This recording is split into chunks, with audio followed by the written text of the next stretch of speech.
আসসালামু আলাইকুম।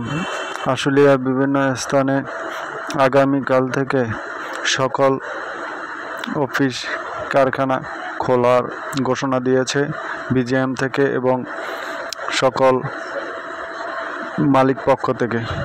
আগামীকাল সম্পূর্ণ অফিস খোলা ঘোষণা করা হয়েছে। আন্দোলনের কারণে আশুলিয়ার প্রায় 53টি গার্মেন্টস পোশাক কারখানা বন্ধ থাকে এবং এই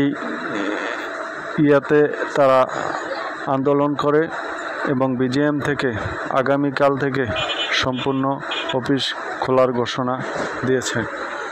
বাংলাদেশ জামাত ইসলাম আরও রুখে দাঁড়াবে। শরীয়তপুর জেলা জামাত ইসলাম আপনারা দেখতে পাচ্ছেন এই কারখানা খোলার নোটিশ।